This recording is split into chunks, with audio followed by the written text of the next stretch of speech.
Karena itulah yang disebut sebagai persoalan lingkungan hidup itu harus dipandang sebagai movement, bukan sebagai program.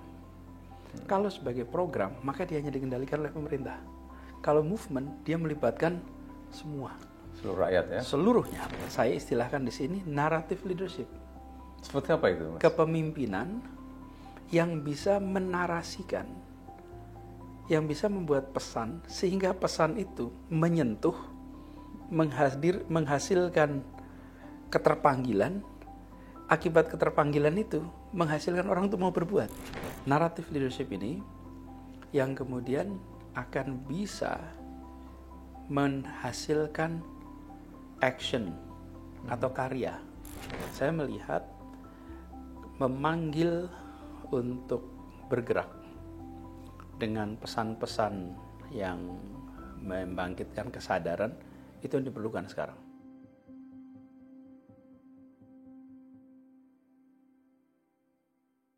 Selamat datang Mas Anies. Terima kasih. Hari ini kita membahas satu topik yang relevan untuk kita dan juga untuk masyarakat, terutama generasi muda kita, yaitu Leadership for Sustainability. Ya, saya Didi Ahyari, Dekan FEB UGM, akan mendampingi Sobat FEB untuk berdiskusi bersama tokoh nasional yang lama dikenal komitmennya terhadap perubahan dan pembangunan, yaitu Mas Anies Baswedan. Terima kasih Mas Dekan. Sudah dapat kesempatan untuk pulang ke alma mater. Pagi tadi mendarat. Dan setelah mendarat sampai ke sini, terima kasih. Sarapan gudegnya. Tidak dilanjutkan dengan pecelnya? Nah itu, pecelnya nanti untuk brunch. Ya, salah satu menu kangen-kangenan mahasiswa itu adalah gudeg Bu Ahmad, kemudian SGPC. Nah, itu legend. Dua-duanya disiapin tadi pagi. Waduh, terima kasih sekali. Ya, moga-moga menambah semangat pagi ini, karena tadi saya tahu Mas Nasi dari Jakarta tentu pagi sekali, habis subuh sudah meluncur. Persis habis adzan berangkat langsung. Nah, kemudian naik pesawat yang pagi, alhamdulillah ya, bisa sampai di Arsjipto. Untungnya di Arsjipto. Iya benar, jadi cepat sampai sini. Bisa lebih cepat. Ya. Alhamdulillah. Dan senang sekali balik, walaupun suasananya masih suasana sepi ya, karena libur. Musim ujian, jadi anak-anak kita libur. Ya. Ya, jadi tapi senang bisa balik kampus dan ngobrol lagi. Apalagi temanya itu tema lingkungan hidup gitu. Ya. Di tengah situasi kita orang menyebutnya climate change. Ya. Rasanya udah lebih lagi dari climate change. Ini udah climate crisis. Tuh. Sudah satu tahap di atas change gitu. Nah, jadi terasa juga ya oleh Mas Anies ya. Nah. Iya, paling gampang ini kan bulan Juli. Ya. Mas Dekan pasti kita sama-sama ingat zaman dulu. Kita kecil, orang tua itu bilang, kapan sih musim hujan? Ya. Nek wes berber. Ya. Ya toh? Nek wes September. Oktober, November, Desember. Nah, itu saatnya hujan. Nah, sekarang Juni, Juli. Terus hujan. Ya. Hujan. Jakarta kemarin. Banjir malah. Pekan lalu penuh dengan air. Ya. Juli coba. Kan kita ingat dulu April, Mei, Juni, Juli, Agustus itu kan masa kering. Betul. Sekarang basah. Dan di Desember, Januari bisa nggak ada air. Jadi memang perubahan iklim itu sudah sampai level yang amat mengkhawatirkan. Betul. Jadi ketika Fakultas Ekonomi pilih tema ini untuk Global Summer Week. Global Summer Week. Yeah. Global Summer Week, this is the right subject. Yeah. Dan pasti ini kan isu yang sangat dekat juga buat anak-anak muda ya. Jadi saya merasa senang sekali bisa kembali. Dan ini juga, Mas Didi, kebetulan dulu waktu saya kuliah di sini, Mas, skripsi, temanya lingkungan hidup. Wah, ini kebetulan yang luar biasa. Kebetulan luar biasa. Temanya lingkungan hidup. Waktu itu saya meneliti tentang perilaku perusahaan multinasional di Indonesia. Apakah mereka menggunakan standar lingkungan hidup sesuai dengan aturan hukum di negara asal atau aturan hukum di negara operasi? Karena aturan hukum lingkungan hidup di Indonesia waktu itu masih standarnya lebih rendah daripada di negara asalnya. Pertanyaannya ketika mereka di sini mau pakai standar yang mana? Waktu itu riset lebih dari 100 perusahaan multinasional. Dan kesimpulannya menarik. Karena ternyata beda negara, beda perilaku. Jadi ada negara-negara yang perusahaan multinasional itu ikut aturan home country. Sehingga ketat ya? Sehingga lebih ketat. Ada yang tidak. Dan ternyata itu ada kaitannya dengan pasar modal. Mereka yang beroperasi dari negara asalnya sudah listed sebagai public company, mereka mengikuti aturan lingkungan hidup negara asal. Dan mereka yang tidak listed, ketika di sini, mereka beroperasi dengan standar di sini. Yang lebih lunak. Ya, waktu itu lebih lunak. Ya. Apa istilahnya pollution heaven waktu itu. Pollution heaven karena ada hipotesis bahwa dilakukan relokasi industri dari negara-negara industri pertama ke negara industri ketiga, sebabnya mencari lokasi dengan aturan lingkungan yang lebih rendah. Jadi istilahnya mencari pollution heaven, mencari perlindungan atas polusi. Jadi alatnya dipindah, yang di sana di-upgrade, yang lama dipindah. Jadi negara asalnya lebih bersih ya? Lebih bersih. Kotorannya ke kita? Kotorannya ke negara ketiga. Nah, itu yang kemudian waktu itu saya teliti. Seperti apa ini. Dan tesisnya itu tadi, ada pollution heaven. Heaven itu bukan surga ya, heaven artinya perlindungan. Yeah. Jadi daerah-daerah yang menjadi pelindung praktek polusi. Nah, saya melihat itu salah satu isu yang besar. Dan sekarang kita sudah menyaksikan konsekuensi dari itu semua. Itu tahun 95. Jadi mendahului zamannya, ketika belum ada aturan terkait dengan ESG atau Sustainability Report, Mas Anies sudah menulis tentang hal itu. Ya waktu itu. Ya, tapi izinkan kami untuk memperkenalkan dulu ini, malah tadi sudah asik diskusi ini, sudah masuk ke dalam, padahal saya belum memperkenalkan ya. Jadi izinkan kami memperkenalkan Mas Anies ini, beliau adalah alumni dari Fakultas Ekonomi, dulu namanya Fakultas Ekonomi, belum Fakultas Ekonomi dan Bisnis ya, FEUGM tahun 89, satu angkatan kebetulan, ya, beda nasib. Beliau dikenal sebagai seorang akademisi dan pemimpin publik yang dikenal luas dalam kiprahnya di bidang sosial, pendidikan, pemerintahan. Beliau adalah inisiator program Indonesia Mengajar ya Mas Anies ya, yang mengirimkan sarjana sebagai pengajar muda untuk meningkatkan kualitas pendidikan di daerah terpencil ya, dan juga terluar di seluruh pelosok Nusantara. Di bidang pemerintahan, beliau juga pernah menjabat sebagai Menteri Pendidikan Kebudayaan, sebagai Gubernur DKI Jakarta, dan Rektor Universitas Paramadina. Lengkap ini Mas ya. Masya Allah. Masya Allah. Ya, moga-moga ini terus karirnya berlanjut ini ya. Ya, selama masa kepemimpinannya, beliau konsisten mendorong kebijakan yang berpihak pada keadilan sosial dan keberlanjutan. Kehadiran beliau hari ini tentu akan membawa sudut pandang yang mendalam dan berbeda dan relevan dengan tema kita pada hari ini, yaitu kepemimpinan untuk keberlanjutan atau leadership for sustainability. Nah, sebagai seorang pemimpin ya, di berbagai sektor dari pengalaman yang luar biasa, bagaimana Mas Anies melihat peran seorang pemimpin dalam isu keberlanjutan atau sustainability ini?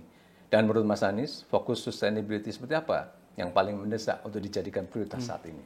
Ya, kalau bicara tentang pemimpin, sustainability, dan persoalan lingkungan hidup, maka kita langsung lihat, wah, masalah lingkungan hidup ini stakeholdernya itu bukan multi lagi, semua quadruple multi stakeholder, triple, udah luar biasa banyaknya. Semua terlibat. Semua terlibat. Semua terlibat. Keputusan rumah tangga untuk memasang jenis AC itu berdampak kepada lingkungan hidup. Membuang sampah juga mungkin. Keputusan membuang sampah.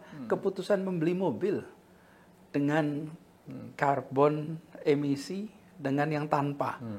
Yang karbon emisi juga beda-beda. Itu besar sekali. Jadi karena itulah yang disebut sebagai persoalan lingkungan hidup itu harus dipandang sebagai movement, bukan sebagai program. Kalau sebagai program, maka dia hanya dikendalikan oleh pemerintah. Kalau movement, dia melibatkan semua. Seluruh rakyat ya? Seluruhnya. Untuk dia bisa menjadi movement, maka harus ada penggeraknya. Data menunjukkan fakta. Tapi pesan memberikan makna. Dan orang itu terpanggil untuk berbuat bukan semata-mata karena dia tahu, tapi karena dia terpanggil. Jadi dua hal berbeda ya, antara tahu dan terpanggil itu. Ya, tahu saja, ya sudah tahu. Tapi nggak terpanggil untuk berbuat apa-apa. Nah, terpanggil itulah yang kemudian membuat orang secara sukarela berbuat. Karena dia terpanggil untuk melakukan sesuatu. Nah, untuk itu bisa terjadi, maka diperlukan, saya istilahkan di sini, narrative leadership. Seperti apa itu, Mas? Kepemimpinan yang bisa menarasikan, yang bisa membuat pesan, sehingga pesan itu menyentuh, menghasilkan keterpanggilan, akibat keterpanggilan itu menghasilkan orang untuk mau berbuat. Nah, kita punya banyak contoh sebetulnya kepemimpinan yang naratif itu. Di Indonesia atau di luar? Di Indonesia dan di luar. Oh, oke. Ya? Seperti apa itu coba? Saya beri contoh, misalnya zaman awal Republik aja. Ketika, lah kan yang mau merdeka, yang memimpin kaum intelektual di Jakarta sana.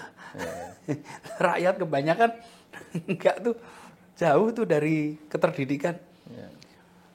Petani, nelayan, buruh. Gitu. Tapi mereka berhasil mewujudkan itu menjadi narasi yang menggerakkan. Bahwa merdeka adalah jembatan emas menuju kesejahteraan. Itu bayangan semua, jembatan emas. Jembatannya emas pula gitu.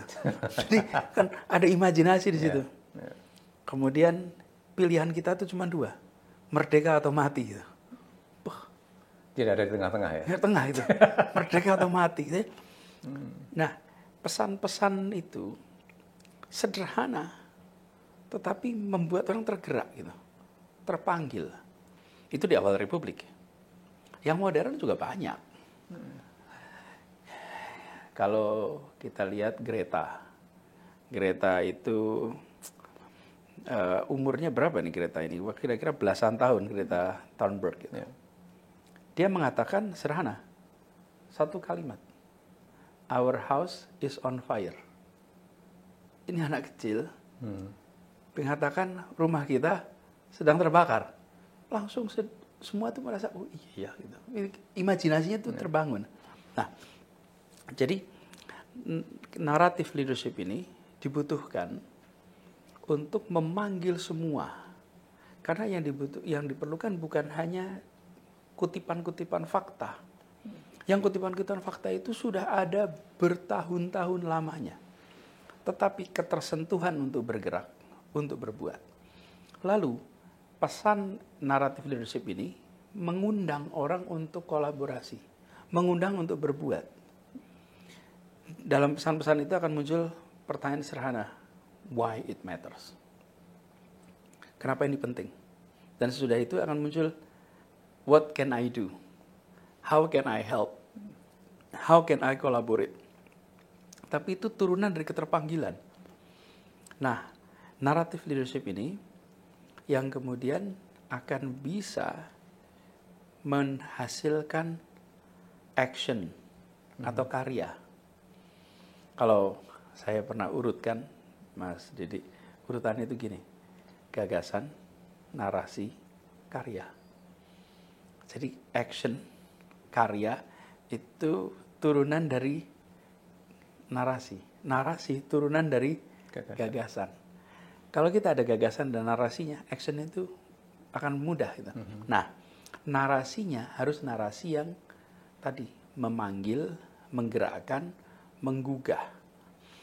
Ini bukan hanya di dalam sektor pemerintahan, sektor sosial, termasuk sektor bisnis juga begitu. Nanti ada contoh-contohnya juga, Mas. Jadi, saya melihat memanggil untuk bergerak dengan pesan-pesan yang membangkitkan kesadaran itu yang diperlukan sekarang. Nantinya, Mas, orang akan bisa melakukan banyak hal. Saya beri contoh, kami ketika kemarin di Jakarta, pertanyaan sederhana tentang apakah jalan kita untuk semua atau jalan kita hanya untuk pengemudi kendaraan bermotor. Oh iya ya, selama ini jalan kita tuh hanya untuk pengemudi kendaraan bermotor. Indikasinya apa? Nggak ada jalan untuk kaki. Oke, kalau jalan untuk semua, berarti jalan itu harus ada untuk kaki. Trotoar namanya. Pejalan kaki harus dilindungi Jalan ya. kaki, ya. Dan contohnya di jalan kita kerjakan bukan hanya di kota-kota, bukan hanya di di koridor utama. Itu dibangun trotoar di mana-mana. Dan ketika dibangun trotoar, mendadak muncul kesadaran, kota ini milik saya ya. Saya juga berhak di kota ini, walaupun saya tidak punya kendaraan apapun, tapi saya tetap bisa menikmati kota ini. Gitu. Dengan jalan kaki. Dengan jalan kaki. Boleh saya? Ya, Mas, Jalan Jenderal Sudirman dulu itu miliknya kaum profesional atau pemilik properti. Tapi kalau rakyat kecil yang nggak punya properti, nggak punya profesi di situ, mau jalan di Sudirman tempatnya aja nggak ada, trotoarnya nggak ada. Hari ini keluarga miskin sekalipun, bahwa anak-anaknya di situ jalan kaki, menikmati ini sebagai kota mereka, bukan sebagai penonton di kota ini. Nah, itu kemudian menimbulkan kesadaran tentang kota untuk semua. Pesannya itu. Narasinya kota untuk semua, bukan kota untuk sebagian. Nah, diterjemahkan ya narasi itu, diterjemahkan actionnya untuk semua departemen. Semua. Departemen Bina Marga, terjemahannya ini. Departemen Taman, terjemahannya. Departemen Pendidikan, semua dinas-dinas itu menerjemahkan narasi itu. Jadi masing-masing punya target ya untuk mewujudkan narasi tadi. Dan ketika mewujudkan, mereka dengan mudah kolaborasi. Koalisi pejalan kaki diajak ngobrol. Kemudian teman-teman pegiat transportasi umum diajak ngobrol. Kenapa? Karena mereka merasa ini kan untuk semua, bukan kita saja. Nah, itu yang kami maksud dengan kepemimpinan bernarasi. Nah, narasi inilah kemudian dipahami dan menjadi alat untuk membangun kolaborasi melibatkan semua. Persoalan lingkungan hidup itu precisely that. Ketika kita ingin mengurangi emisi karbon, kan harus semua, bukan pemerintah aja ini yang mengurangi. Betul, masyarakat juga harus aktif terlibat. Iya. Dan dilibatkan. Nah, itulah sebabnya kenapa penting untuk membangun narasi-narasi yang kuat dan diperlukan kreativitas, diperlukan kejernihan berpikir untuk munculkan narasi-narasi itu. Baik, ini menarik sekali. Ini ternyata ada naratif leadership ya yang kemudian akan mampu menghubungkan titik-titik tadi atau connecting the dot sehingga bisa memaknai dan menggerakkan orang untuk bergerak. Nah, dari kacamata kebijakan dan dunia usaha ini, bagaimana Mas Anies melihat tantangan bagi pemimpin saat ini dalam mendorong agenda keberlanjutan? Bagaimana kita tantangan untuk kepemimpinan menyampaikan kepada teknokrat, kepada publik, kepada politisi, pengambil keputusan tentang effort jangka panjang sebagai tujuan sambil menyadari bahwa jangka pendeknya kita harus mengerjakan ABCD. Nah, ini menarik. Karena kadang antara jangka panjang dan jangka pendek ini berbenturan. Bagaimana ini Mas Anies? Ya, karena itulah penting sekali untuk kita bisa mengajak semua untuk terlibat. Kenapa saya istilahkan semua untuk terlibat? Kalau kita menyampaikan tentang persoalan lingkungan hidup sebagai manfaat jangka panjang, terus orang tanya, what's in it for me? Cost-nya mahal, tahun ini harus begini, tahun depan harus begini. Nah, itu Mas Didi, kalau kita melibatkan multi stakeholders, maka akan bisa dapat dukungan bantuan untuk ikut menerjemahkan. Oke, hitungan rasionalnya gimana? Harus diterjemahkan tuh dalam bentuk hitungan rasional. Saya beri contoh. Kalau kita menggunakan kebijakan, mulai sekarang kita gunakan bis listrik, bukan bis BBM, solar. Ya, lah itu Mas, di awal itu harganya mahal, Mas. Nah, itu. Kalau orang Harganya bisnis kan cost dengan benefit. Selalu ditandingkan kan? Ya. Nah, disinilah kenapa negara itu kemudian harus ngitung nih. Dan bagaimana menghitungnya? Di situ kemudian dia memasukkan, kalau bagi perusahaan ngitungnya profit versus loss atau cost. Negara bisa memasukkan benefit di situ. Jadi ketika kita mengambil kebijakan untuk bis listrik, satu, memindahkan penduduk dari kendaraan pribadi ke kendaraan umum, dan kendaraan umumnya adalah listrik. Perpindahan itu sudah mengurangi emisi. Satu bis yang isinya 70 orang, itu kalau tidak ada bis itu, maka 70 itu naik motor dan naik mobil. Dan emisi ya. Ya, ketika naik motor dan mobil, mereka akan mengeluarkan emisi. Ketika mereka berpindah, maka kita akan membantu untuk menurunkan emisi, meningkatkan kualitas udara. Dan ketika kualitas udara meningkat, maka biaya kesehatan yang ditanggung oleh penduduk di situ menjadi berkurang. Karena udaranya kualitasnya lebih baik. Potensi ISPA dan masalah pernapasan itu berkurang. Jadi beban anggaran dari pemerintah BPJS menurun kan? Menurun. Karena kan ditanggung pemerintah nanti Ya. akhirnya. Nah, jadi biaya yang kita keluarkan untuk investasi itu tidak hanya dihitung dengan pemasukan tiket dari orang yang naik bis, tapi benefit-benefit lain yang muncul di situ. Kualitas kesehatan yang lebih baik, transportasi yang lebih berkurang kemacetannya. Itu semua menjadi faktor-faktor yang membuat dalam jangka pendek kita mengeluarkan uang lebih, tapi dalam jangka panjang kita sudah melihat nih kerja yang lebih baik. Jadi pemimpin yang naratif tadi itu harus mampu menerjemahkan situasi secara komprehensif ya. Karena tadi Mas Anies mengatakan cost yang ada itu jangan hanya ditandingkan dengan penerimaan dari tiket. Artinya masyarakat yang kemudian menikmati udara yang lebih bersih, kesehatan yang baik itu juga dihitung kan gitu. Sehingga ketika ditandingkan dengan biaya katakanlah pembelian kendaraan elektrik itu tidak ada apa-apanya, lebih tinggi benefit buat masyarakat ketimbang cost-nya begitu ya. Kira-kira gitu ya. Tapi kan tidak semua pemimpin mampu melihat itu bagaimana. Yang karakter seperti apa yang dibutuhkan untuk menjadi pemimpin? Itulah sebabnya kenapa saya propose dalam kuliah nanti itu sudah saatnya generasi baru lebih memikirkan tentang how to create narratives. Bagaimana kita menghadirkan narasi yang bisa menggugah, yang bisa menyadarkan, yang bisa memanggil. Saya melihat ke depan ini dibutuhkan sekali, Mas. Karena tidak cukup hanya dengan perintah. Kalau perintah itu untuk jajaran bisa, tapi kalau untuk lingkungan hidup itu nggak bisa pakai perintah. Karena itu melibatkan semua orang. Perintah itu hanya bisa dilaksanakan oleh bawahan. Kalau bukan bawahan nggak bisa diperintah.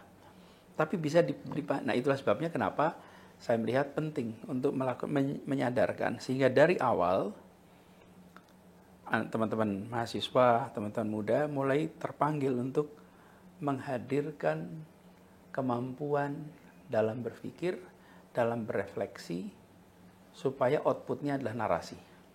Ya. Nah ini menarik karena ini kemudian pesan untuk para mahasiswa kita ya, Mas Anies ya. Karena mereka lah yang akan menjadi pemimpin-pemimpin masa depan. Seperti dulu Mas Anies kuliah kita dari tahun 89, Mas Anies kemudian meniti karir di pemerintahan dan di akademisi juga. Nah, selain tadi yang sudah dikatakan oleh Mas Anies, bagaimana mereka, adik-adik kita, para mahasiswa harus mempersiapkan diri agar mereka suatu ketika bisa menjadi pemimpin yang punya awareness, punya kesadaran yang penuh terhadap isu-isu keberlanjutan dimanapun mereka berada. Ya. Dan saya melihat teman-teman muda, kalau dari pengalaman kami di Jakarta kemarin, justru aliansi yang paling banyak mendukung kebijakan lingkungan itu teman-teman muda. Makin ketinggi kesadarannya ya mereka ya. Tinggi kesadarannya. Jadi anak-anak muda itu muncul kesadaran yang luar biasa. Partner kita itu malah teman-teman muda.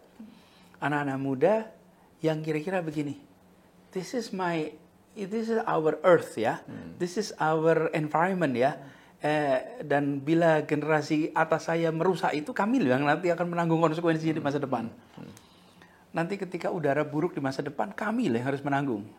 Anda barangkali sudah nggak ada generasinya, tapi generasi kami masih ada nih gitu. Kalau airnya jadi terpolusi, udaranya terpolusi, lah kami akan hidup. Jadi mereka seperti punya kesadaran dan tentang pentingnya masalah lingkungan hidup, lalu juga tanpa dikatakan, sebenarnya seperti menengok kepada generasi atasnya. Ini kan Anda yang perbuat kerusakan ini semua. Kami nggak akan melakukan hal yang sama ya gitu. Anak-anak muda. Jadi kalau terkait lingkungan hidup, saya lebih optimis bahwa teman-teman generasi baru punya kesadaran soal lingkungan yang lebih baik, bahkan kesadaran perilaku yang lebih baik. Ini contoh, Mas. Kami di Jakarta tuh bikin MRT. Pemerintah. MRT ya, dulu Mas Anies ya. Saya ingat pas lagi launching MRT itu, para menteri mencoba, para pejabat tinggi mencoba, itu kan namanya kendaraan baru. Nah kalau mereka mencoba kan saya nemenin gitu. Lalu setelah selesai, ada salah satu anggota kabinet yang ketemu saya. Mas, saya ngasih masukan satu, kurang tempat sampahnya. Tempat sampahnya kurang. Terus, oh ya, terus saya bilang, gini, nggak ada tempat sampah di sini. Maksudnya, ya nggak ada tempat sampah. Nah terus kalau saya ada sampah, itu bukan sampah, dikantongin aja, dibuang di kantor. Simple solution. Ya. Jadi tidak ada tempat sampah. Ya. Karena mindset-nya kan tidak boleh membuang sampah di kereta, kan tidak boleh makan dan sebagainya. Nggak boleh. Jadi dan sederhana. Kalau Anda punya sesuatu dikantongin aja, masukin tas. Wong sebelumnya juga dikantong juga kok gitu. Ya. Permen itu kan dikantong. Ketika kita buka, lalu isinya dimakan, ini mendadak disebut sampah gitu loh. Mindset ya itu ya. Mindset soalnya. Nah, narasinya adalah ya kita kerjaan menimbulkan kesadaran. Oh iya ya gitu. Ternyata tidak semua tempat itu adalah tempat membuang sampah ya. Buang sampah di mana saja, udah nggak bisa lagi. Nah, generasi baru lebih cepat nangkap itu. Generasi baru itu lebih cepat, lebih responsif, dan lebih setuju dengan yang pendekatan-pendekatan seperti itu. Daripada yang sudah terbiasa dulunya punya tempat sampah gitu. Generasi kita jangan-jangan itu dia. Jadi saya ketika melihat ini tuh merasa yang sampaikan Mas Dekan tadi, bagi teman-teman muda, mereka punya kesiapan generasi yang lebih baik daripada generasi sebelumnya tentang persoalan lingkungan hidup. Oke, baik. Wah ini terima kasih banyak Mas Anies. Luar biasa, pandangan yang sangat inspiratif dan menyegarkan. Karena tadi ada mindset yang harus kita ubah agar melihat aspek keberlanjutan ini sebagai bagian dari gerakan yang kemudian masyarakat juga terlibat, tidak hanya perintah dari pemerintah ya, tapi juga kita menjalankan di masyarakat.